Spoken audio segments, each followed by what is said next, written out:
Bienvenue dans cette quatrième et dernière partie qui concerne le moteur de recherche dynamique. Donc on va procéder à un petit test. Donc je ressaisis Jennifer Lopez pour voir où nous en sommes.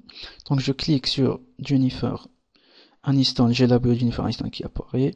Donc je clique sur Jennifer Lopez, j'ai sa bio qui apparaît. Donc ce qu'on veut, on veut quand la personne elle clique, donc on veut que le prénom tout entier va être enregistré ici. Donc il va s'afficher ici.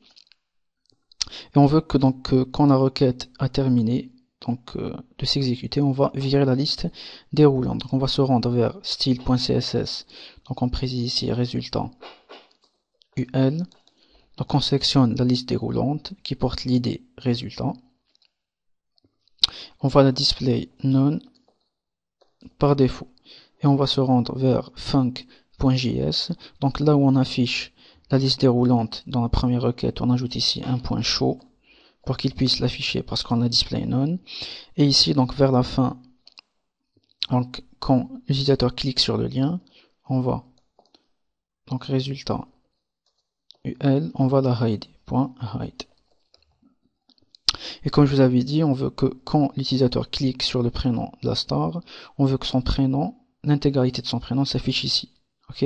Donc on va rajouter ici, on appelle notre search, notre champ search, donc notre input qui porte l'id search.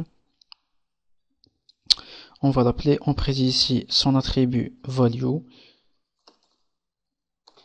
c'est-à-dire la valeur, et on va lui placer notre lien à l'intérieur, celui-ci.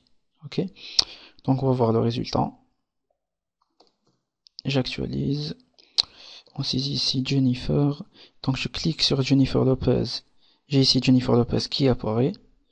Et j'ai la totalité de sa bio qui apparaît juste en bas. Donc la même chose pour Jennifer Aniston. Je clique. Donc j'ai le lien tout entier qui apparaît. Et j'ai la bio qui apparaît juste en dessous.